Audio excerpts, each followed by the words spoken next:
Hello and welcome to Rise of Humanity. I am your host, Chris Karamaya, and for today's episode, I am joined by my guest, Dr. Kavitha Chinnaiyan. Kavitha is an integrative cardiologist whose heart-centered approach is aimed at bridging Western and Eastern medicine to help people transform their health, their lifestyle, optimize their body and mind, and find bliss and peace from within. Kavitha is also the author of two books, Shakti Rising and her latest book, The Heart of Wellness, released in 2018. So it's wonderful to have you on the show today. Thank you so much for coming on. Oh, thank you so much for having me. I've been looking into your work, and a big part of your philosophy and what you talk about is finding bliss and peace within. Yeah. And so I'd like to start by talking about your take on the pursuit of contentment, because I think this is such a big thing today that people are looking for, whether they're consciously aware of it or not. So I'd love to just start by talking about your views on that. Oh, yeah, absolutely. And you're right. Each of us is really searching for contentment, and it doesn't matter in what way we are searching and in what form we are looking for the contentment, but each of us is really looking for contentment. And it's not and the kicker is that we all want permanent contentment. We just want, with whatever object that we seek, we want that to be the final thing, that there will be complete fulfillment thereafter, and there will be no more seeking after that. Isn't that your experience as well? And it's definitely something I have become extremely aware of. I would say it does come up, but I've got to the point where now that I'm aware that it's happening. So although that doesn't completely make it disappear, I think having that awareness that it's there is extremely powerful. Oh, it's very powerful, because then we can see our own patterns and, how we are seeking for something and whether we are seeking in the right place. And that has been also my experience, the awareness of really seeing how my mind works and what it's looking for. And if you keep looking into it and saying, okay, why do I want this particular thing? And initially, the answers will be very superficial, coming from the mind. Okay, if I have this job, I'll have the money, and all the practical issues are definitely not to be discounted. But then if we keep looking deeper and deeper, then we think that, okay, if once I have this relationship, once I have this partner, once I have this child, or once I have this job, then I'll feel good. And not just good, but that's it. That will be it for me. And somehow it never works like that, because right after we fulfill our desire for one thing, there's temporary kind of settlement of that energy of wanting, and then we start up again, and then it just goes on and on and on, right? Yeah. So that's been my experience as well. Yeah, that's awesome. So, I mean, in your view, what's the fundamental shift that needs to begin? Maybe it won't happen all at once, but to begin to take place, that's going to break you out of that cycle of always wanting, always needing the more. Yeah, and that's such a great question, because it really cannot be forced. This whole process cannot be forced. So what is that fundamental thing that needs to happen, that shift? And that is really knowing that nothing from the outside is ever going to bring permanent contentment. And sometimes we can't know that until we have done our share of seeking, and really learning that, in the university of life, again and again, of knowing that, okay, wait, why am I not finding this fulfillment, and to realize that the we are looking for the correct thing. All of us, all 7 billion of us are looking for the right thing. That is that contentment. It's just that we are not looking in the right place. So that fundamental shift is to understand that nothing from the outside, no object, no relationship, no full success or achievement or any of that is going to bring what I'm looking for. So I need to shift my focus and see what will bring that, and then that journey begins. Yeah, that's cool. And I like what you said about sometimes we have to experience it to find out, because I mean that's certainly been the case in my life. And when I look at other people who, like, I see it obviously chasing money, it's like, oh, I want to tell them, it's never going to make you happy. But sometimes, that's the exact thing that they have to go through, and they need to have that disappointment, in order to, to see the ultimate truth, really. Yes.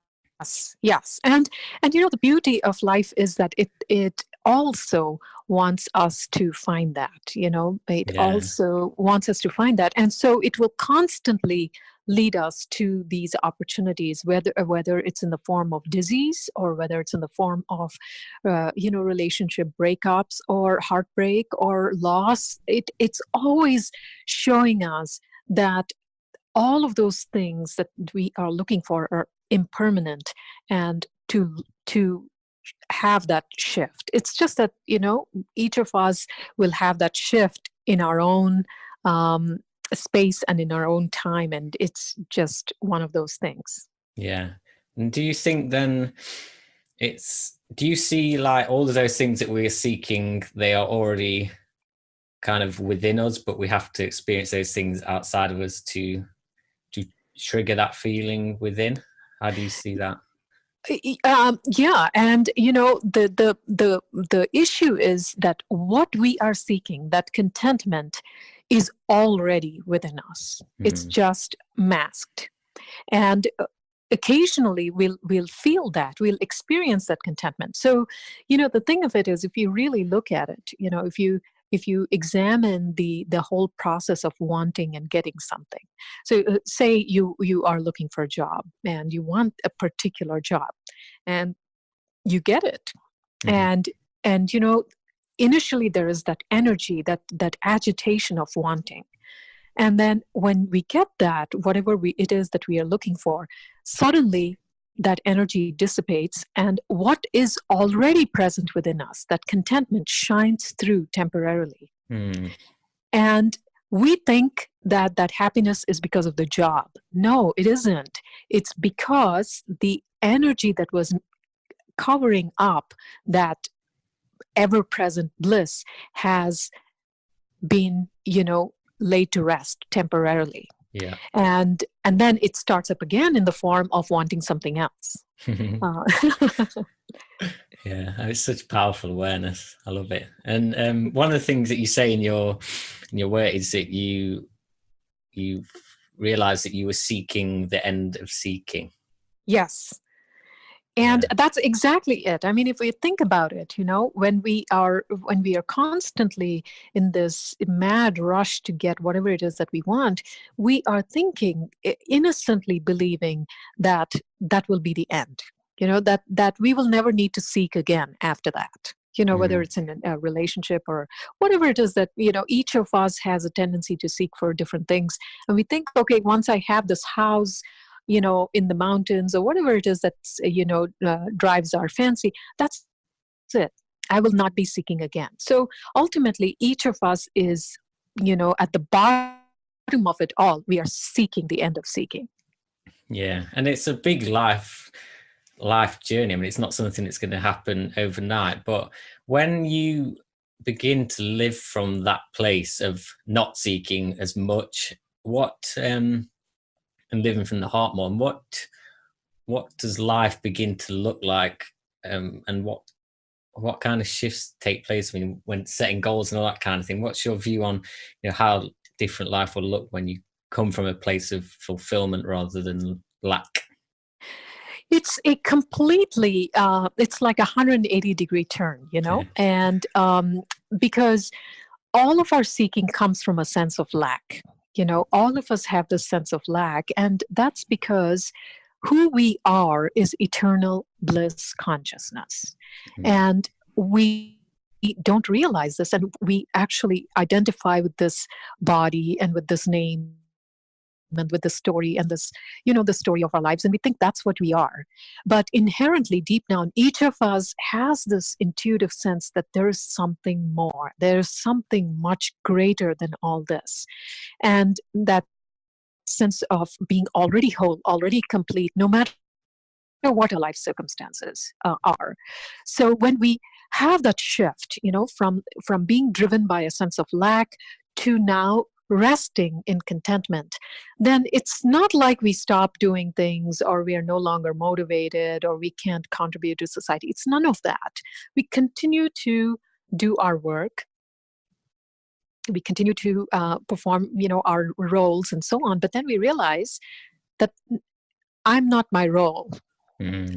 I'm not this body. I'm not limited to any of these things. So these are all just little parts, but they are not the full story, because now you are resting in the full story, that there is nothing that I'm going to seek in order to feel complete thereafter. So it's coming from a sense of joy and sweetness rather than coming from a place of anxiety and wanting.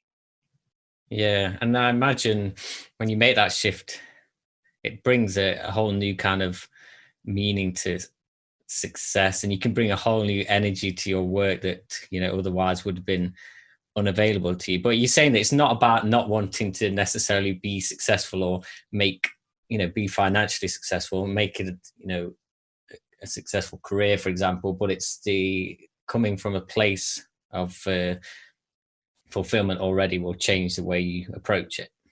Yeah, and it's like when you're working and you are doing whatever it is that you do for a living, it's like you do it for simply the joy of it. Mm. It's just fun. Yeah. So writing is fun for me, whether or not anybody reads it. Yeah. That's not going to be such a huge concern. It's just like, okay, it's just an outpouring of that completeness into your work. Yeah, expression. Free expression. Yeah. So what's your take then on the current state of humanity in the phase that that we are moving through collectively? Is there like a fundamental kind of sort of error in thinking that you see that the majority of humanity has at the moment? Yeah, and the fundamental error in humanity, and this is not new, by the way. Mm. This whole turbulence that we are experiencing now, it just all feels new because it's new in our lifetimes. But this has been the history of the world. We go through Yeah. upheavals and so on, and all of these things come from the fundamental flaw in that brings up this kind of violence and this turbulence is identifying as this body and the mind. So as soon as I identify with my body and mind, I become separate from the whole. And then you become, a threat to me because I'm always trying to survive, because that's what the ego does. This identification with the body and mind is known as the ego. And it's always trying to thrive at the expense of others. Mm. So and when we do it collectively, then it's the collective ego trying to survive against the collective ego somewhere else.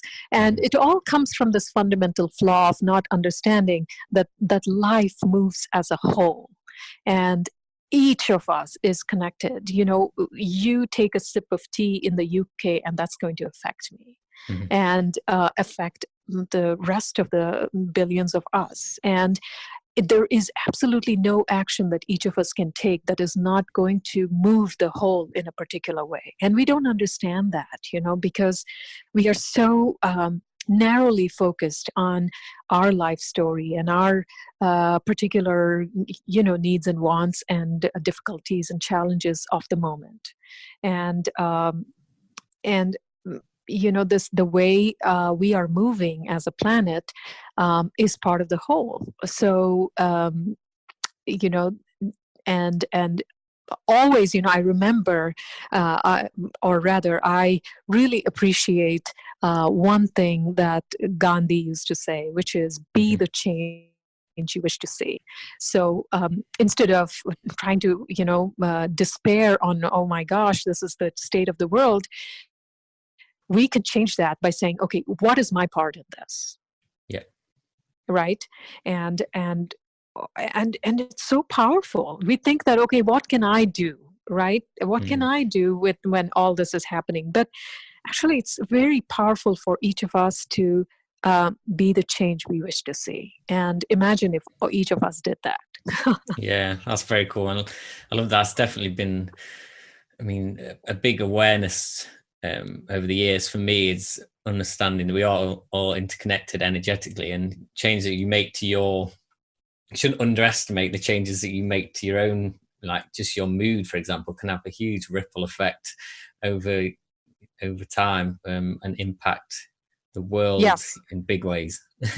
Oh, oh, absolutely. I mean, I totally get that.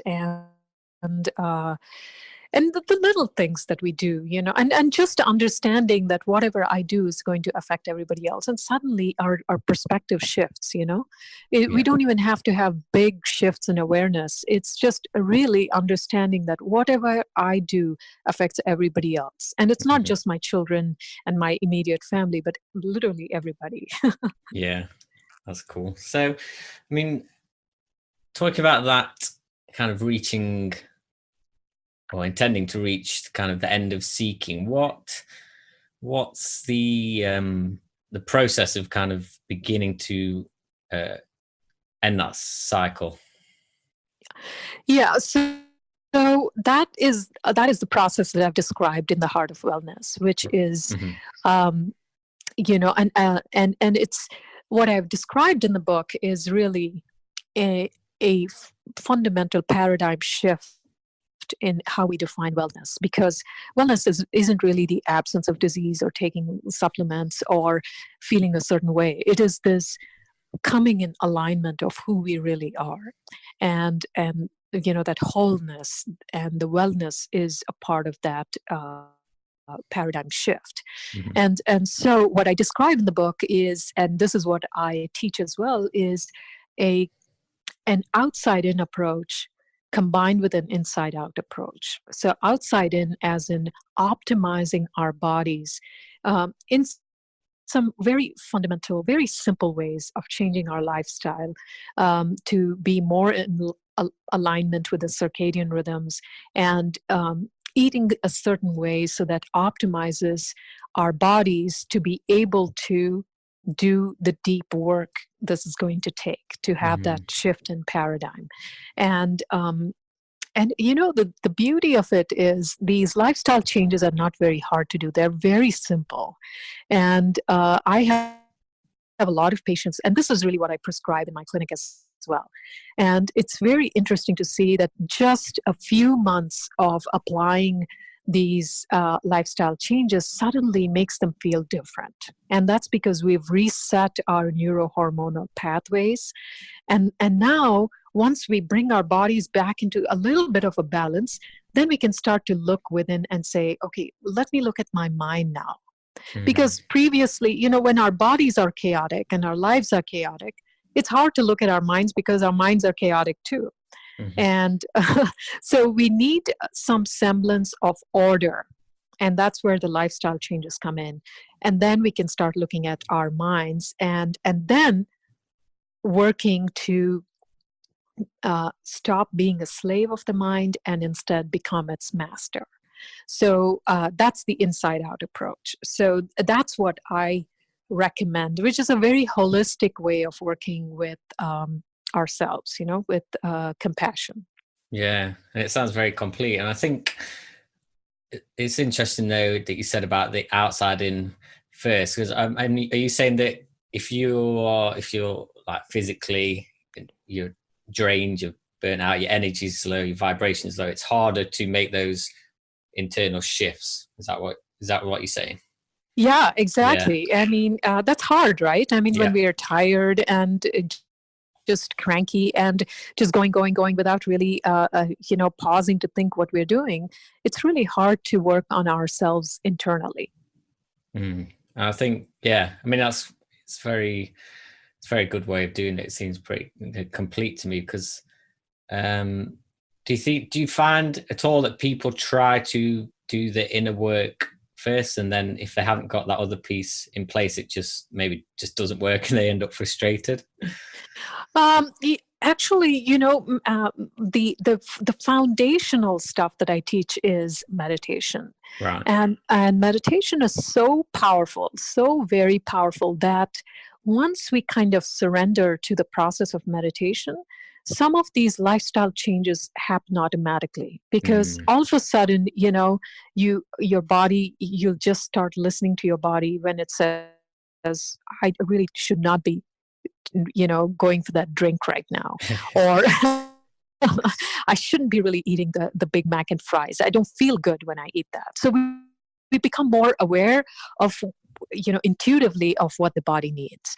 And even if people don't do the external stuff and just did the meditation over time, that will help a little bit with changing our lifestyles.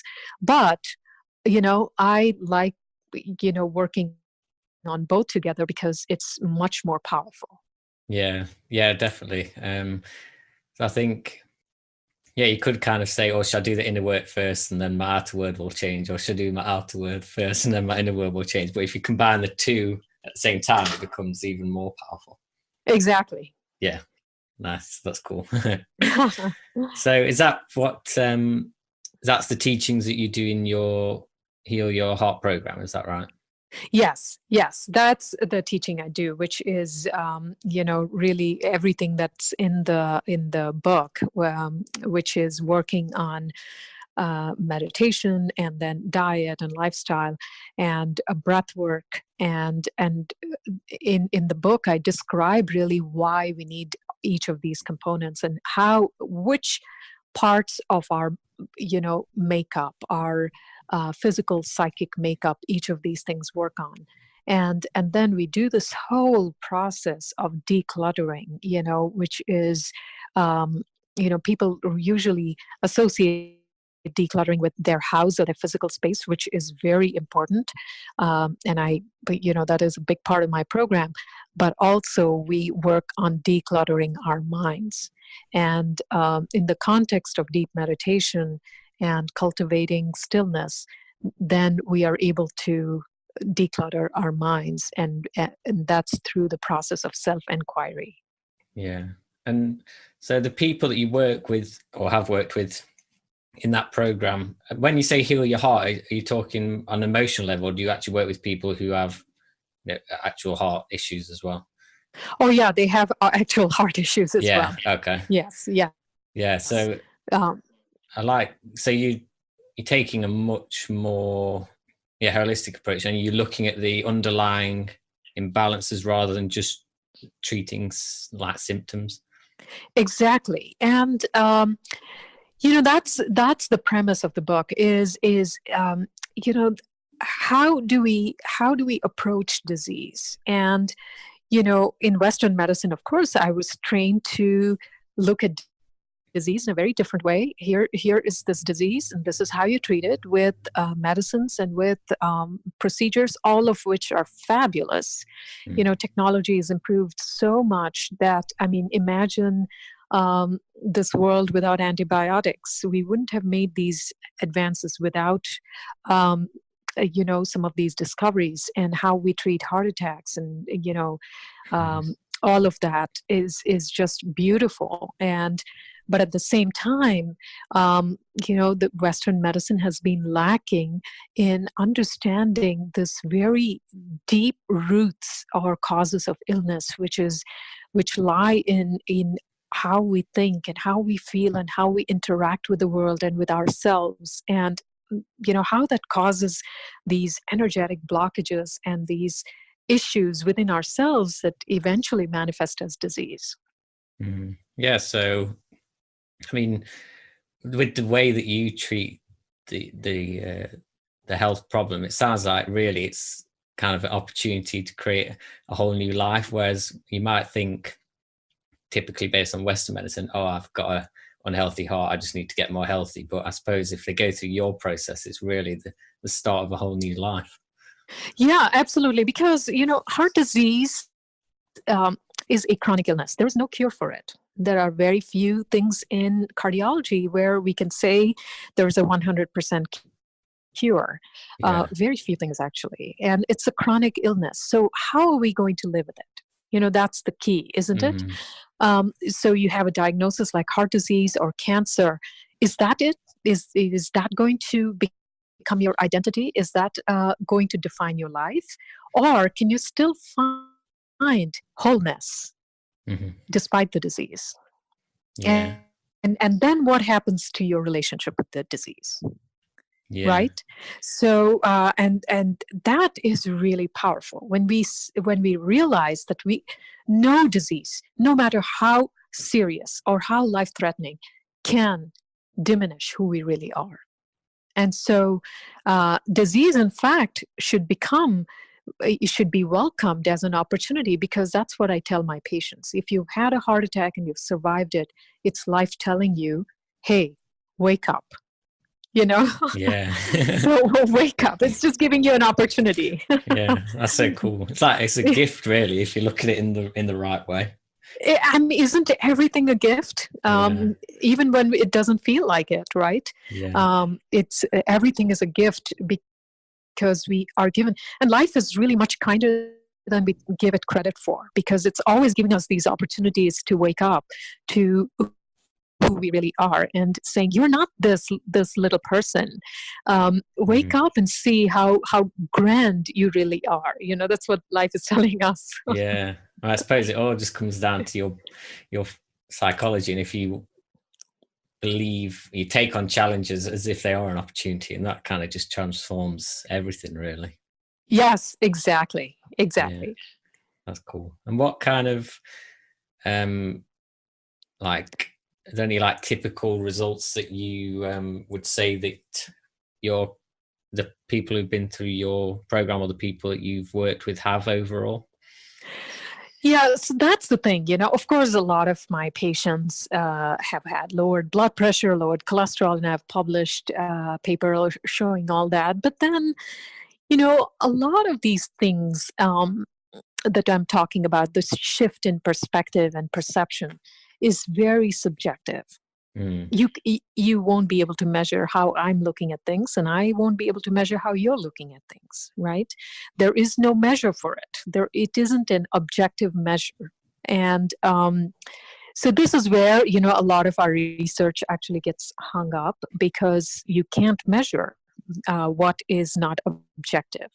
So it's an entirely subjective process. So as long as people say and they tell me how much their lives have changed because they are at peace with everything that's going on, and they have really discovered new channels of energy within themselves, because this energy that was previously stuck in old patterns is now available to them to be expressed in a different, more creative way. So it's I don't really go by what results people are having. It's just let the divine do its work. And however that's going to manifest is good. Yeah, that's cool. I like that. I think that's the real benefit, even if you can't measure it specifically. If someone comes to you and says, after I've worked with you, it changed my life and I'm more peaceful than ever, then it was worth doing. Yes, exactly. I mean, I just want it for me, right? Wouldn't you Yeah, say? It's yeah, and yeah, definitely. Very uh, fulfilling. Awesome. So I'm curious, what was there a big thing or some things that happened over time that led you kind of on your own journey of, that challenge that provide the opportunity to find more fulfillment within yourself? Was there some things that happened in your life? Oh yes, yes, and it had to do more with this whole issue of mad seeking and searching, and I was never satisfied with whatever I had. I'm a cardiologist, for heaven's sake. So, and we come with a certain personality, it's like very ambitious and wanting to get to the next place. And then, Mhm. the kind of thing, it's like, okay, always um, worry about school and the next step and the next step and the next step. Mm. And after I had my children, um, because even that, okay, now I must get married and now I must have children, because you impose or put these kinds of things upon yourself if you are a person like me. And and and then I realized, when even after having my beautiful children and my life being permanently changed as a result of this beauty of motherhood, um, there was still the energy of wanting more. Mm. And I couldn't understand it. It was like, wait, I have everything. I wanted to be a cardiologist. I got that. Wanted to be married to um, a wonderful partner, have that, and have these beautiful children. So what am I still seeking? And so it was that kind of looking deeply into what I wanted, and what I was really looking for, that revealed this issue that we were talking about earlier, which is, it was like a revelation. Wait, what I'm really wanting is to stop wanting, is to rest permanently. Um, and then along with that, there was this sudden realization, because I had been seeking so long. It's like, w- I'm not looking in the right place. And Mm. so, and that really changed my perspective and my journey, and began my spiritual journey. And after many years, I had, various shifts. And then I could no longer practice medicine the same way. It was like, I can't talk to patients as if they are disease and they are their disease, and not talk about this, this understanding that their suffering is really optional. They don't need to suffer because they have heart disease, that there is another way.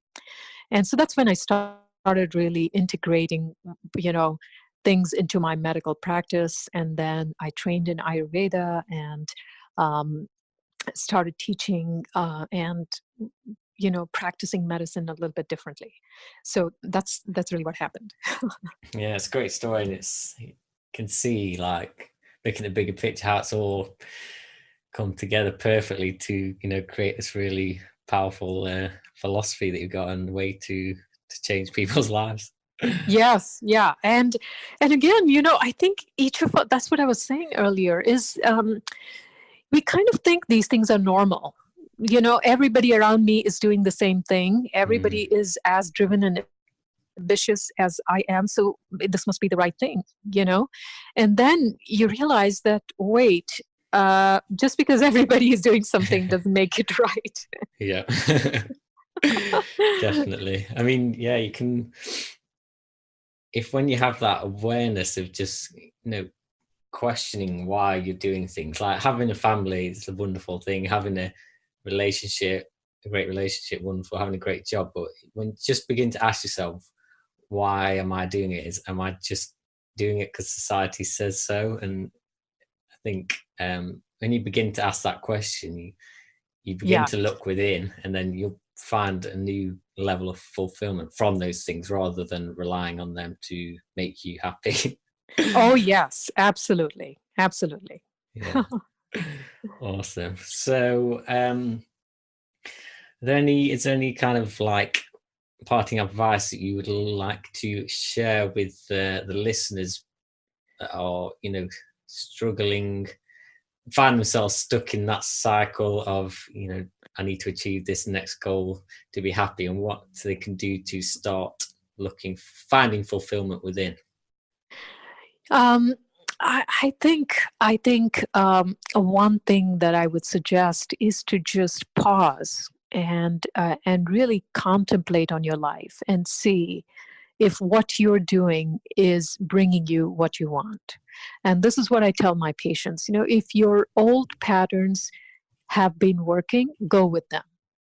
But if it's not working, then you must change that. And the very fact that you're here, this is what I tell my patients, the very fact that you're here in my clinic seeing me tells me that whatever you're doing isn't working. So why don't you try something new? And the same thing applies um, to the general, the pool of people that are in that pattern of seeking is contemplate and see if what you're doing and how you're going about your life is really fulfilling you and bringing you what you want. First of all, think about what you want and then see if what you're doing is bringing that about in a consistent and fulfilling way. And if it isn't, then perhaps give something else a try. Mm-hmm. Yeah, that's cool. And and obviously check out your books as well. Oh, yes. Yeah. Do you want to just share with the listeners then where they can find out more about you and your work? Absolutely. So my book, The Heart of Wellness, is available on Amazon and other bookstores. And you can find me on my website, kavithamd.com, and KAVITHAMD.com. And later this year, I will actually be doing an online course that anybody anywhere in the world can join on the heart of wellness. So really get into the issue of wellness and work on some of these principles. Awesome. And I'll put all the links to the website and to your book in the show notes as well, so the listeners can check that out. Oh, great. Thank you so much. So, it's been an absolute pleasure to have you on the show today. It's been a great talk, and thank you so much for coming on and sharing this great work that you are doing with the listeners. Oh, thank you so much. I had a wonderful time chatting with you. Thank you. So that is all for today, guys. I hope you've enjoyed this episode. It's been a great conversation. Lots of big, important takeaways from this one. And I will put the links for you in the show notes so you can check out Kavitha's work. And so that is all for today. Hope you've enjoyed this one, and I'll catch you all next time. Take care. Bye-bye.